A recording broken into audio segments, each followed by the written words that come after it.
दोस्तों iOS 26.3 का update already सारे ही फोन में आ चुका है, लेकिन कुछ फोन में इस अपडेट को आपको बिल्कुल भी नहीं करना चाहिए। क्यों ये अपडेट इतना ज्यादा खतरनाक है, साथ ही साथ इस अपडेट में नया कुछ क्या देखने को मिल रहा है। मैं ऑलरेडी अपने iPhone 16 Pro को अपडेट कर चुका हूं, जैसा कि आप लोग देख सकते हो। 4-5 घंटे से सारा कुछ रिसर्च करके देख लिया हूं, सारा ही डिटेल्स आप लोगों को पता चल जाएगा। तो मेक श्योर वीडियो को एंड तक जरूर देखना। सबसे पहले बात कर लेते हैं, ये जो iOS 26.3 का अपडेट आया हुआ है, ये पर्टिकुलरली किस किस फोन में आपको देखने को मिल जाएगा। तो अगर आपके पास iPhone 11 या तो iPhone 11 से कोई भी फोन ऊपर मॉडल के है, उस फोन में आप लोगों को अपडेट देखने को मिल जाएगा। जैसे कि मैं आप लोगों को iPhone 11 में भी इसका अपडेट का नोटिफिकेशन दिखा देता हूं। iOS 26.3 का भी अपडेट आ चुका है। तो 11 या तो 11 से ऊपर सारे ही मॉडल में अवेलेबल है, लेकिन पर्टिकुलरली बहुत सारे फोन में आपको ये अपडेट नहीं करना चाहिए। अदर केसेस में आपका फोन का जो परफॉर्मेंस है वो बहुत खराब हो जाएगा। सबसे पहले बात कर लेते हैं इस अपडेट में हमें क्या कुछ नया चीज देखने को मिल रहा है, बाकी क्या वो अपडेट करने लायक भी है। तो चलिए उसके ऊपर पहले बात कर लेते हैं। सबसे पहले इस अपडेट में जो एक्चुअल काम का चीज आया है, अगर आपके पास एक आईफोन है और आप आईफोन से एंड्रॉयड फोन में स्विच करना चाहते हैं, तो उसके लिए एक बेहतरीन यहाँ पे सुविधा देखने को मिलेगा। जैसे ही आप सेटिंग में जाओगे, सेटिंग में जाने के बाद आप नीचे यहाँ पे आ जाना, ट्रांसफर और रीसेट का जो बटन है इसको जैसे ही प्रेस करोगे, पहले हमें रीसेट और erase all content setting option देखने को मिलता था, लेकिन अभी फिलहाल आपको ट्रांसफर टू एंड्रॉयड वाला ये ऑप्शन देखने को मिल रहा है, जिससे आप अपने एंड्रॉयड फ़ोन को भी बहुत सिंप्लीफाइड तरीके से अपने आईफोन से ट्रांसफ़र कर पाओगे। तो ये एक बेनिफिशियल अपडेट है इस अपडेट में।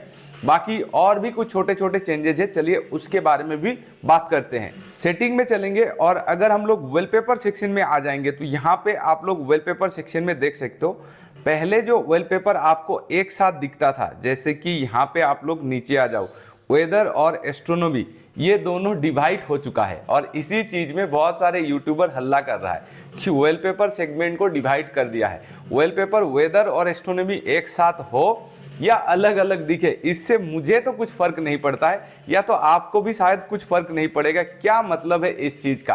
तो यहाँ पे ये चीज एकदम बेकार है। बाकी और भी छोटे छोटे कुछ चीज है जो कि कुछ काम का चीज नहीं है। एक काम का चीज जो मैंने ऑलरेडी आप लोगों को बता दिया है। बाकी थोड़ा बहुत सिक्योरिटी पेज का अपडेट है। बाकी यहाँ पे एज सच इस अपडेट में कुछ भी नया चीज नहीं है। और अपडेट जो था वो खतरनाक टाइप का था, 12 GB से भी ज्यादा यहाँ पे अपडेट था। तो फालतू में आपको लोड नहीं लेना है। अपडेट में जब कुछ नया चीज देखने को मिलता है तभी अपडेट करना चाहिए। अदर केसेस में जो सिक्योरिटी पेज का अपडेट होता है उसमें इतना साइज जनरली नहीं होता है। हालांकि अगर मैं यहाँ पे बैटरी हेल्थ की बात करूँ, तो अपडेट करने से पहले जितना मेरे पास बैटरी हेल्थ था, अपडेट के बाद भी बैटरी हेल्थ में कोई भी यहाँ पे डिफरेंस नहीं आया है। तो ये भी एक पॉजिटिव चीज है। अब मैं आप लोगों को डायरेक्टली यहाँ पे बता देता हूँ कौन से फोन में आपको अपडेट मेरे हिसाब से नहीं करना चाहिए। अदर केसेस में जो आपका फोन का स्मूथनेस है वो धीरे धीरे खराब हो जाएगा। अगर आपके फोन में यहाँ पे 6 GB से कम रैम वाले फोन है, वो सारे फोन में आपको अपडेट नहीं करना चाहिए। मैं यहाँ पे आप लोगों को एक बार यहाँ पे शॉर्टकट में बता देता हूँ कौन से फोन में आपको अपडेट नहीं करना चाहिए।